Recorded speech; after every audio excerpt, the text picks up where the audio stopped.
about interference. No, it wasn't. There was interference, Jessica. There was interference. That's what we're talking about. No. And that's what Obama said. There was interference, but you guys said for 2 years that there was collusion, there was blackmail, and that Trump preferred. We're about to watch Fox News' token liberal Jessica Tarlov lose the freaking plot. Let's go. Out for you. Jessica Tarlov, did you read the report that Tulsi dropped? I've read sections of it. You haven't I did not read all the 200 report? pages. Well, it wasn't 200 pages. It was 44. Oh. That's why I read them, because it wasn't 200 pages. Did you know that? Already 5 seconds into the clip, she's wrong already about how long Tulsi's report was. The assessment said that Putin wanted Trump to win. Putin tried to help Trump win. Putin had blackmail on Trump, and that Putin tried colluding with the Trump campaign. All of those things were erroneous, and they cooked the intelligence. Putin wanted Trump to win. No.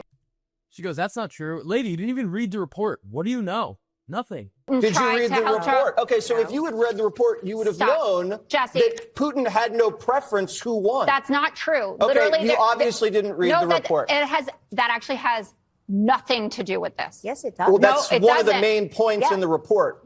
The report is erroneous. Why? How can you say the report is erroneous when you haven't read it? Like, sorry, I know, Fox, you want to have like a liberal on, you want to balance out the panel, have someone to bounce off to. Find someone better and someone who willingly admits she's not reading the topics that you're covering on the show, but then confidently says, well, it's erroneous. You didn't read it.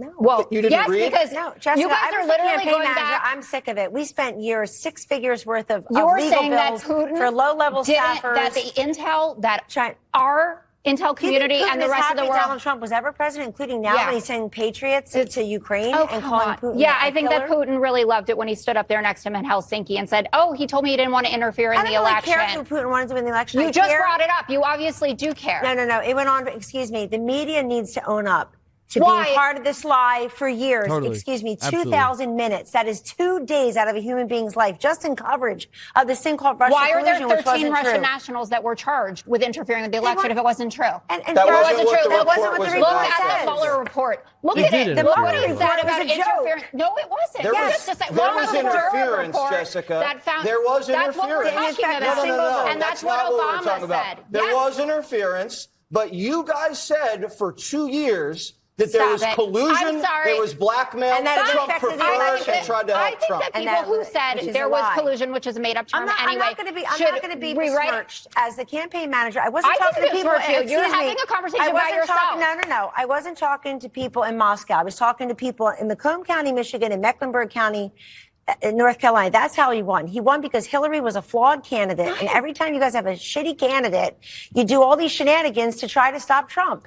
I'm sick of it. All right, we're going to get everybody else involved in the discussion. Shannon Bream, how do you think this is playing? It feels very Hunter Biden laptop vibes. It's the same thing to me because regardless of what you think about what's in this, the fact that you're told you can't even ask questions because this is not a real story, you shouldn't even be repeating it, you shouldn't ask a question. If we're journalists, we should ask questions. Okay, let's go through the report. You've read the report. Let's do that.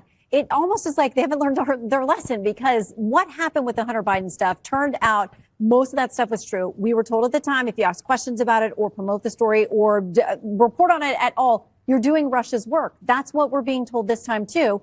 If you look into this report, if you ask questions about it, you're doing the work for Russia. Putin's stooges is what people were called for remotely downplaying the idea that Donald Trump colluded with Vladimir Putin and with Russia. If he even said that in 2016, 17, 18, you were a Putin stooge and pro-Russia. They're still doing that, by the way. So the vibe is exactly the same. Greg, how's the vibe? Vibe is great. I think the media unloaded 1,000 unanswered punches during Russiagate to a lot of people, ruined a lot of lives. So I think they've lost the right to deny a counterpunch. And it doesn't matter what you found or claim to have found. You're conflating different reports. It's what you pushed and you smeared and you destroyed people with. That's what we're talking about. Let's not forget, they didn't find anything, so Obama sent him back to find something else. And what they found was trivial, but it existed: Facebook ads. Facebook ads, $100,000. That's not what the press ran with. They said that Putin was in bed with Trump, and that if anybody was supporting Trump, they were basically in bed with Russia, that you were anti-American. The media is now operating like a junkie. They'll spend years making your life hell and then expect you to forgive and forget now that they've run out of drugs. Oh, look, that's in the past. Let's just move on. We don't owe you anything for your pain and suffering. I'm sorry. We're coming for scalps on this one. Yeah. Look, the only people that tell you it's time to move on are criminals. I'm sure that fiend in Idaho wishes those families would just move on. But you know what? If the media thinks they're innocent, they should welcome our attempt to reach the same conclusion. But we won't. Kellyanne, final point. The point is this. Even ABC News hired a whole new group of investigative unit. And the guy who was in charge of that lost his job because he's a white guy in his 50s at ABC. But everybody went crazy on this story. The Steele dossier, according to Director Gabbard, is the most credible source of the four that they relied upon. Now imagine that, the Steele dossier in this way, a fancy French word for... Now, that's all. That's the end of the clip there. The Steele dossier, for those who aren't aware, was an unvetted piece of information. It was compiled by former MI6 agent Christopher Steele on behalf, really by proxy, via the Clinton campaign. They commissioned a firm to compose this information. That firm hired Christopher Steele to do so. This information was not credible. And as before Tulsi Gabbard released her report, the CIA director released his own report, John Ratcliffe, looking into the 2017 Intelligence Community Assessment, the ICA, which concluded that Vladimir Putin meddled in the U.S. election to help Donald Trump. That was the ICA 2017 conclusion. That was essentially entirely based off of Steele dossier.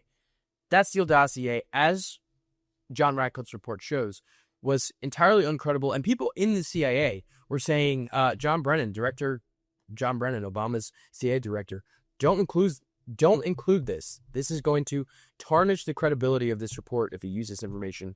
John Brennan's response was, well, it's not really about, the credibility of the dossier. It's just about sort of the narrative. It fits what we want. So we're putting it in. Tulsi Gabbard's report, which I'm literally flabbergasted that Jessica Tarlov so confidently was like, it's erroneous. I didn't read it, but it's erroneous. Like, how can you be a news person? She's not a journalist, but like, even somebody who, a pundit, espouses opinions on news all day, you're not going to read the thing. That report found that the Obama administration had numerous points in December 2016, we're reading reports from DHS, from ODNI, saying that Russia did not meaningfully meddle in the election in the ways that eventually came out to be Russiagate. Jesse Waters is absolutely right there. He did say Russia did meddle in the U.S. election. So funny.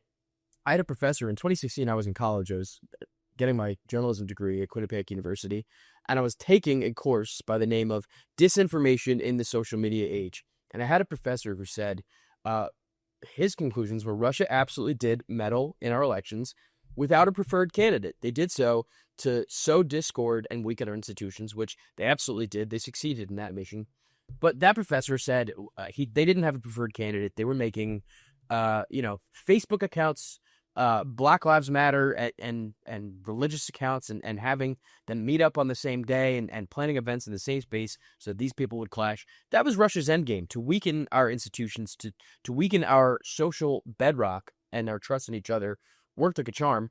That same professor who told his students they didn't have a preferred candidate, I saw him like 8 months later tweeting out, this Russiagate bullshit that, Trump colluded with Russia. So I think for sort of the left of center people in this country, it's an enticing fairy tale to say like, oh, Trump, went to Moscow and at Trump Tower and met with these, Russian agents to sow discord.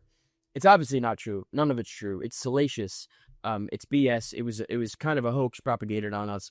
And Kellyanne Conway is so right there. I mean, the airtime that the media gave this essentially fake story. We had the Mueller report. We had people like Paul Manafort, go down for things that they did, which were illegal.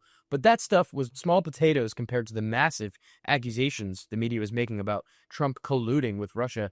No mea culpa, no apology, no, in the eyes of a lot of mainstream left of center people and sort of independents who aren't really news media literate. No accountability, no credibility, no what's the word I'm looking for? No consequences for just making shit up for years on end. It's disappointing. It's disappointing that you still have Tulsi Gabbard release this landmark report. Didn't make the front page of the New York Times, didn't make the front page of the Washington Post. To the degree that those papers did cover it, they covered it extremely incredulously, saying, Tulsi Gabbard seeking to rewrite the history of the 2016 election. You rewrote the history. You made shit up. And now you're out here accusing other people of that. It's pure projection from these media outlets, and we're seeing it now. People are trusting them less and less every day. Jessica Tarlov, bless your heart, sweetie. Read a little bit more because you just embarrassed yourself. That's all we got, folks. I would love to hear from you. What do you think about Jessica Tarlov? Should Fox replace her with another slightly, at least more diligent liberal, someone who's a little more committed to reading on the topics that they're covering that day? Let us know in the comments. Who would you like to see Fox replace Jessica Tarlov with? Please, as always, if you haven't subscribed to us yet, please do so. We are growing. Give us a like, share with your friends. See you next time.